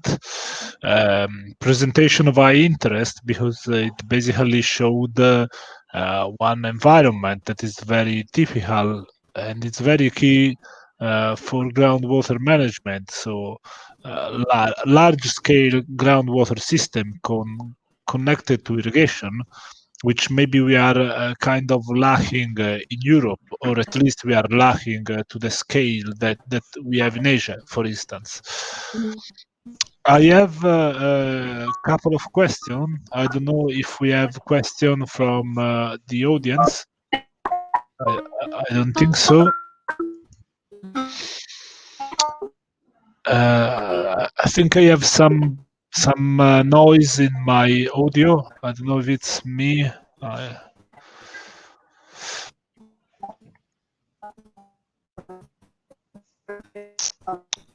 Cesare, we are seeing Giulio? you. Giulio, Yes. your audio is it's okay. You can talk. If you can take out the headphones, Okay, we fine. listen you. Perfect, no problem. So I'm going with the two questions. My first question is about the replicability of the management model that we have in Pakistan. So which are the main lessons learned, and to what extent do you think you can shift the good practices that you learn in this year of management in other countries? And the second question is about the human side of the work. You know, irrigation is very connected to the action of farmers.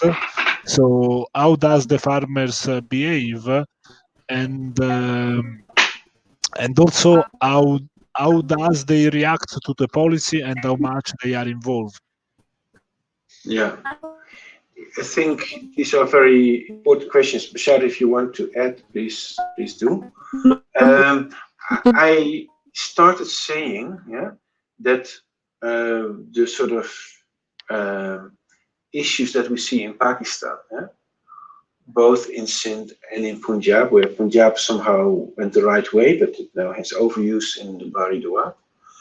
But Sindh is still problematic. I think that is an issue which applies to many of the large irrigated areas. So in India, but you have the same in the Haran system in Turkey, in the Greater Anatolia system. I think some people said that in the past, the Mesopotamian culture went down because of waterlogging, and salinity. You have the same issues in Tadla, in Morocco. So I think there are the sort of issues and also the solutions that we see in the Pakistan irrigation system. The large irrigation system are applied to almost all the large irrigation systems. And I think this is also something which is really important. And now I'm going to maybe be a bit controversial, but I think that often when we discuss water management, we are not able to see the bigger issues. We are able to see smaller issues and individual behavior and smaller systems we feel very comfortable with. But this larger management is missing. And I find that amazing. Sometimes I'm really, disappointed.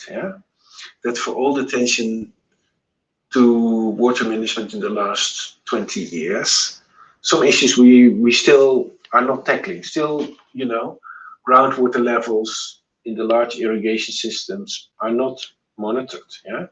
But these are the systems where water really matters a lot. I showed you this picture of this inverted Himalaya, this upside down Himalaya. And very little is happening. So I think a lot of the solutions, a lot of the themes are replicable and should be replicable as well. Now, what is your question also? How much are people involved? I think that's a very important one as well. There's two dimensions to it. What I've seen is that a lot of the debate about what to do in water source management has focused on individual behavior, water saving, water pricing. So because if the water is more expensive, we'll manage it more carefully. That's the prime example. But if the total system is wrong, the total system is uncontrolled, water supplies are irrational, outdated with 50, 60 years. We also work in the Jazeera in Sudan. They're just dumping water from the Nile in the Jazeera, massive waterlogging there as well in large part of the area.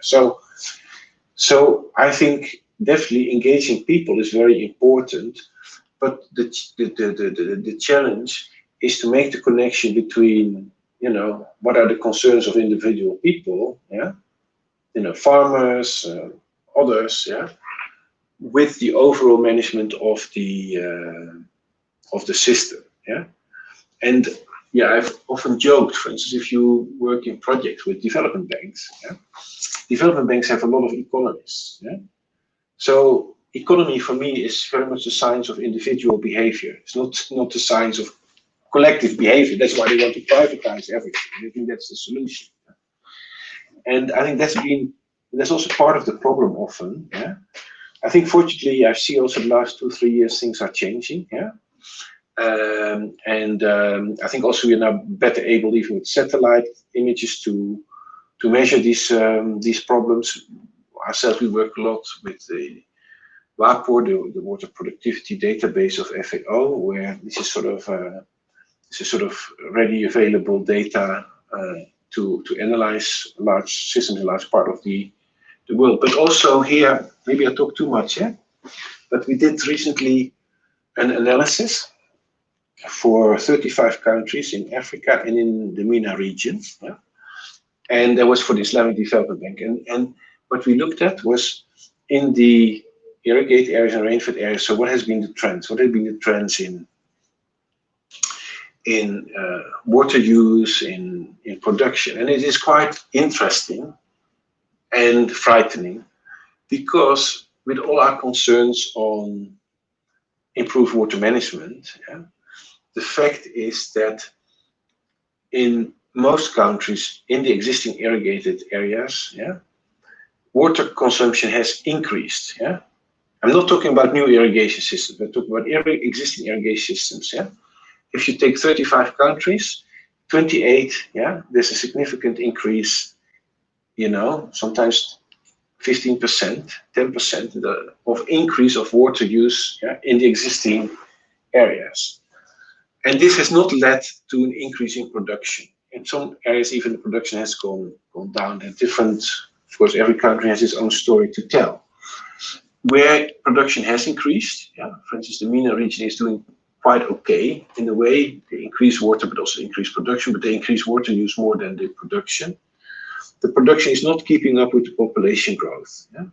If you go to Africa, particularly West Africa, you see a pattern where in the existing irrigation systems, a lot more water is being used and a lot less production is achieved. So if we had to be evaluated, yeah, you know, as a water community, including myself, yeah, for what we achieved in the last 20 years, I don't think we will go to the next grade and they would replace us with better people.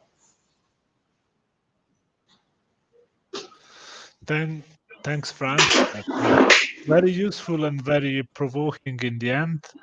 And I think it will be a good start for the final step of the conference, which is the final debate.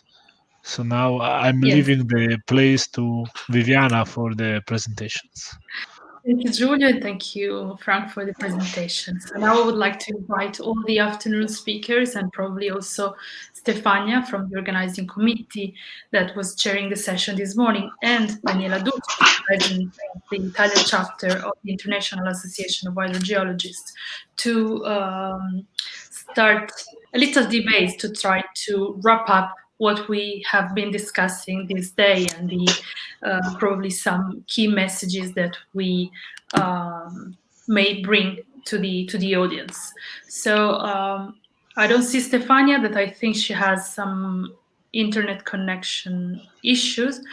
I know she had a question, but while we wait for her, I would like to start asking Frank and Mary, if also in reference to both their talk and the other afternoon talk, if they can share with us a sort of take-home message related to the main topic of this afternoon, so, or the conference in general. So if you have some key message or some advice. I know that Frank just started probably sharing some views, but I think it would be nice to give one last little drop to our debate, and then maybe we can start from here. And also we'll ask to Giulio and Daniel as well afterwards.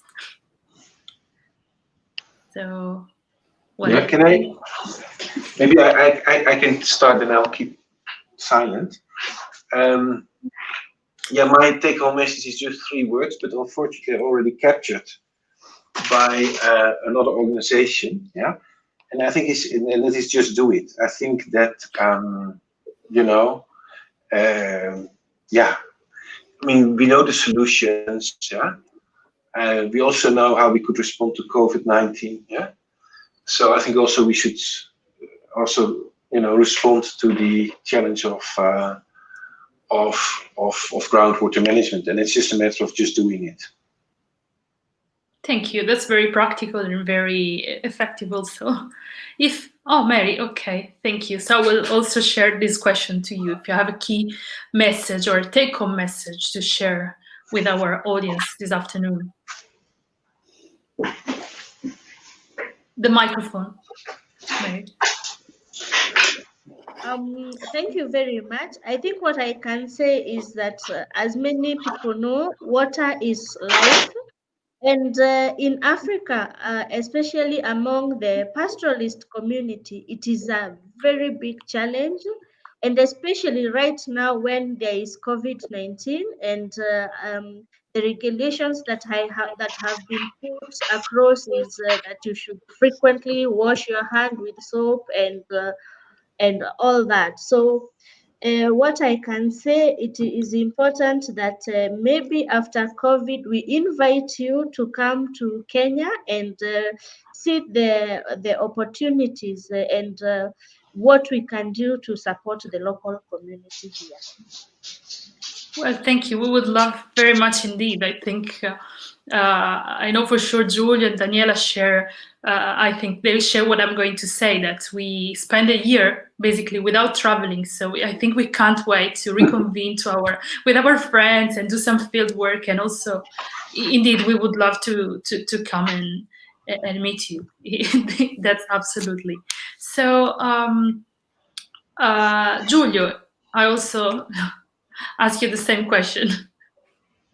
Yes, I'm glad to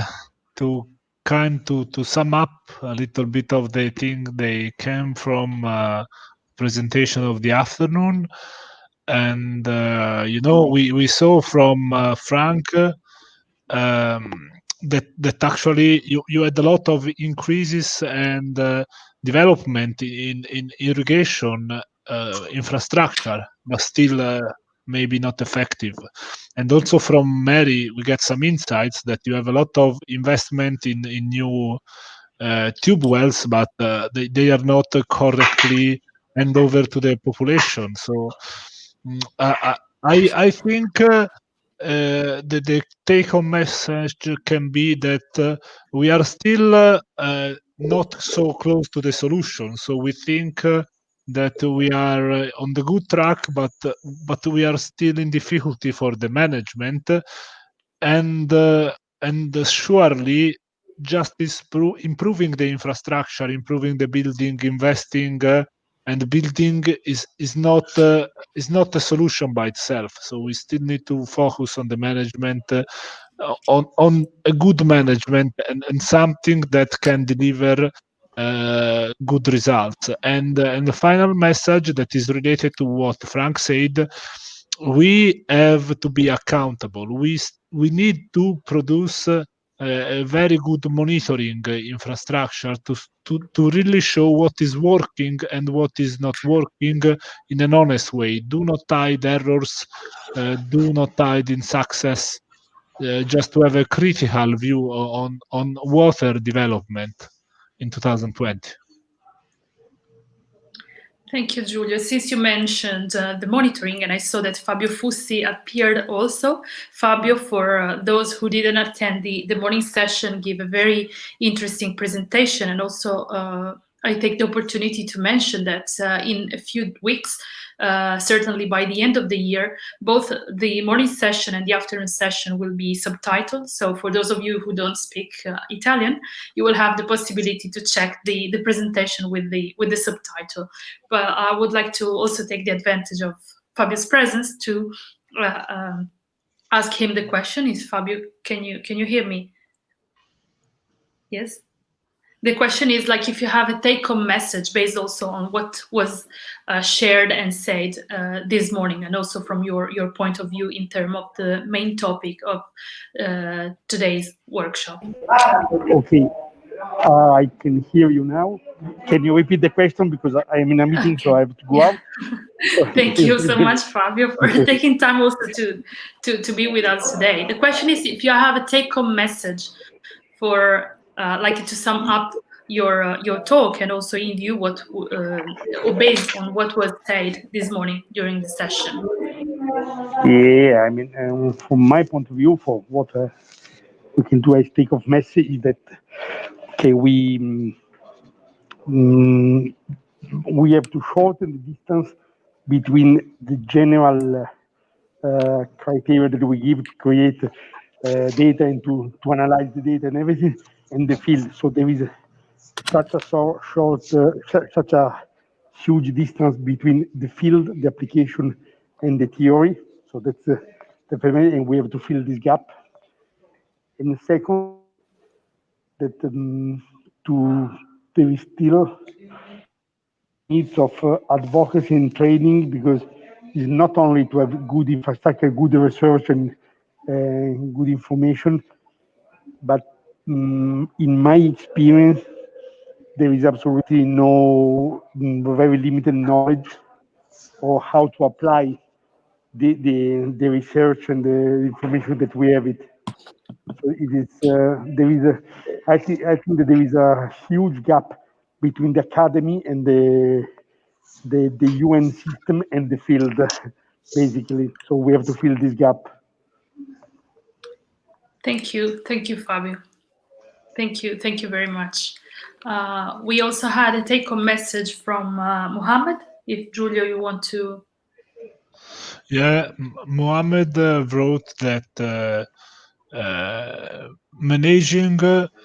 I think, Frank, do you want to maybe express the point raised by Mohammed, that maybe you are colleagues, you can. Yeah, there are abbreviations there, but I think Mohammed also tries to make it very short.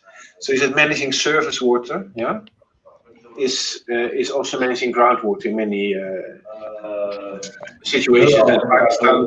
Very large. So managing surface water is the key to managing groundwater. That's Bashar's take-home message, and not only for today, but I think for the last 25 years. Yeah. Thank you.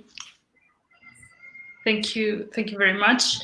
Also, you see, it's a very dynamic session, because of course we cannot be in the same place. So it's people coming with facing some connection issues, but our technical assistance is very helpful in solving everything. So Stefania, also, as I was saying from this morning, I will also ask you if you have a take-home message based on what we have been discussing this morning. So what you think based on what you saw and listened to today? Wow. It's very challenging, right? Yeah. Yeah.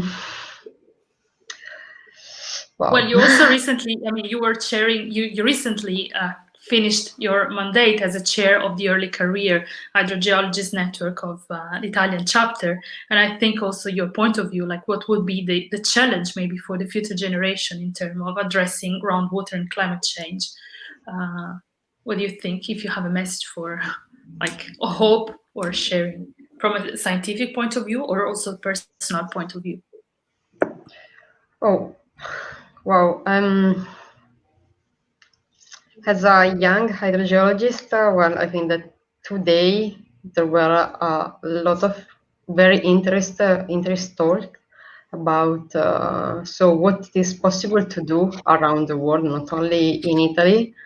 So my work is especially in Italy based, and so seeing what it is possible to do from here to another places or from there, and sharing this knowledge, and also all the ways of like understanding the environment, and not only the environment, it's about understanding the population, all the kinds of population, because we have different cultures, we have different ways of living. And the first thing that you need to learn about the environment is who is living there. So which are their needs. And so, because maybe what is necessary for me that I'm living in Milan is totally different for a person that is living in Rome, Naples, and go up to the north, so in the Netherlands, or going to the south to Nairobi or Cape Town, and then towards east and west. We went from Pakistan to Bolivia today. So yeah, this is one of the best, the challenge of this world that is so connected one to each other, but we are still different, and we need to learn and to respect all these differences. And I think that this can be a take-home message from myself. Thank you. Very important one indeed.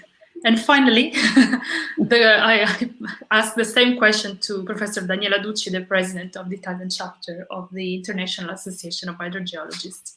Thank you, Viviana. Following the consideration of Stefania, I think that the World Workshop in the session of this morning and this afternoon emphasized the value of the social approach coupled to the scientific and technical approach to face with water scarcity due to climate change.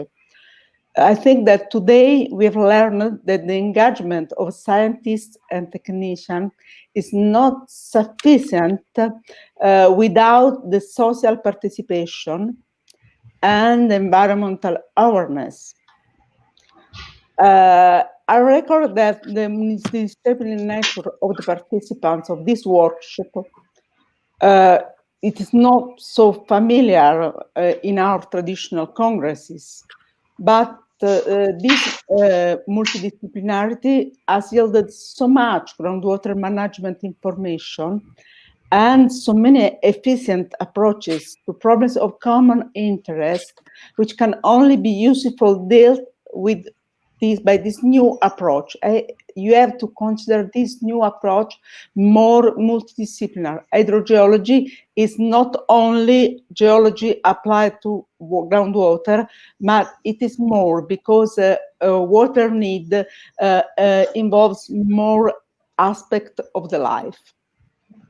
I think this is a consideration. Thank you, Daniela. It's very interesting to and I'm really thankful that you all shared your point of view and the take-home message. And I think all the points are really relevant for like stimulate some thought, and also given the information that we had by the great speaker during the next days. So Giulio. Yes, thank you, Viviana. So it was really an interesting debate. I don't know if we have questions from the audience, or either if the speakers have maybe some cross question, one for each other. So if you maybe wish to share some comments on the other presentation made today.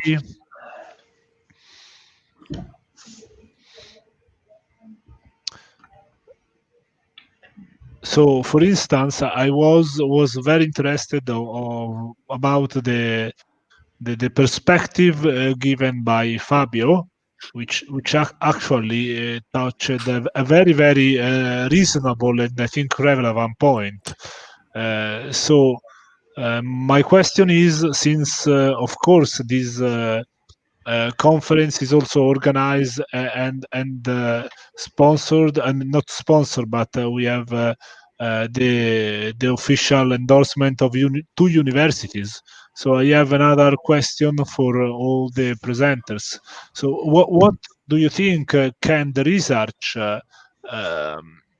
can the research do for the current situation, and to which extent, as researchers, we are still lacking the provision of an effective or effective tools for groundwater management?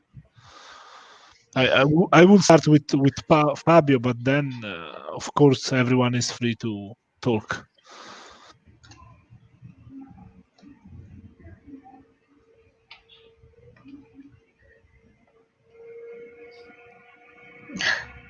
Fabio is walking, not then talking. Sort of. Muted. Okay, now I'm here. So for me, what we can do is basically, so in my work in the field, I've never seen any technician in the field to use scientific papers to apply something in the field, at least in Africa, so extremely rarely. Such a huge distance, and this distance between the academic world and the application, sincerely, I've seen less in the UK system than when I work with the Italian university. For example, we manage a project, the APCO project with the University of Milano Bicocca, sponsored by the UK Cooperation. And basically, one of the criteria to give this project was that there was partners like the National Water Authority of Guinea or Senegal that were interested in application. So first of all, I think that we have to work together, researcher and academics and local technician, local or not local technician, interested in the real application of this. Secondly, I think that one of the things that the university can do is develop easy training, specific training for field technician and for person outside the university, like, for example, decision makers in the county. So this, I tried always when I work with UNICEF or with other institutions interested in application of this, to include the university, European university, like African university when I am in the field. So I always try to include, for example, students from local university in the organizational database, in the application, in the analysis of data. So filling this gap, because universities, especially here, I saw that speak only within university and with the main interest of basically scientific dissemination. That is an important point, but it's rarely I've seen them included in a real application project. So there must be a strategy to make mixed groups where the different world of the application and the researcher are mixed together and talk each other. Can I add something to that? I like what Fabio is saying, and it's, and I always make a joke. Fabio said that scientific papers don't bring you very far in Africa. I would say Asia, same thing. Yeah. I'm not saying they're not important, but sometimes they get a lot of attention. And I always make this joke that just imagine we die and we knock on heaven's door, and then we are told that St. Peter's waiting for us. I'm sure he will not ask us for our publication records. That I'm very sure. Yeah. But he will ask us what we sort of could contribute to challenges that people face, and so I think to have a sort of solution-oriented approach, to science is very important, and I think also what I see in because this is the International Association of Hydrologists, there's been a few concepts that I think, apart sometimes from an emphasis on academic excellence, or even technical excellence in consultancy, without sort of looking at, what are the real water issues that affect people's life, and where we see what Andrea already said, we need a more of a social approach to take everything into account. But I also see sometimes that in hydrogeology, yeah, and I think again it's changing, yeah, that there's been a lot of emphasis on the deeper groundwater layers, yeah, on aquifer systems, etc., and far less on the shallow aquifer. But if we talk about the social approach, I think most of the interaction between economy, society, agriculture, and groundwater happens in the shallow aquifer. And so I think that it's definitely an area where we need to be stronger. Yeah? And another thing which I think we get some messages from outer space. Yeah.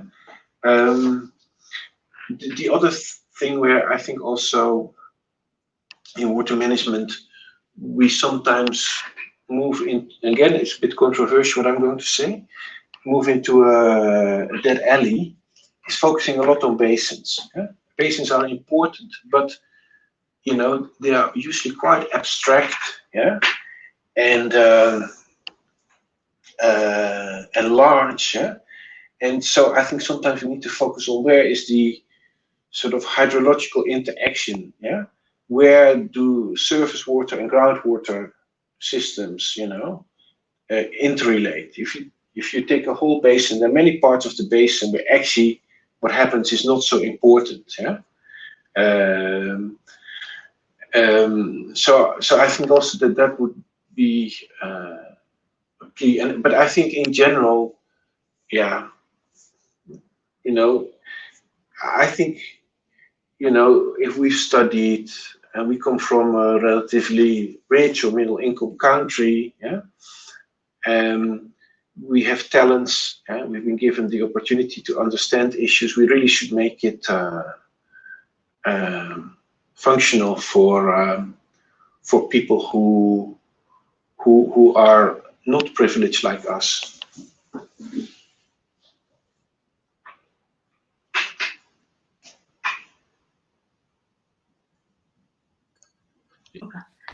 Thank you, Frank.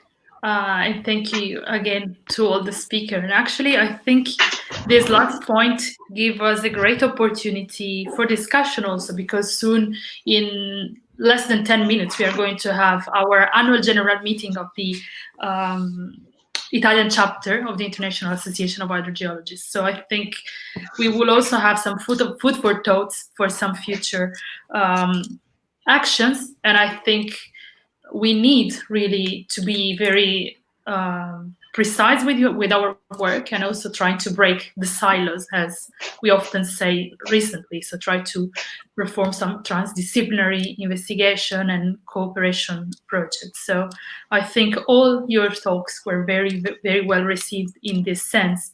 And I would like to therefore to give the floor for the last time to Daniela Ducci, so that she could close today's session. Microfono, Daniela.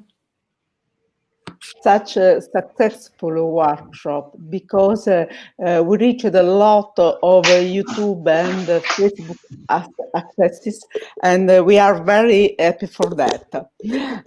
I would thank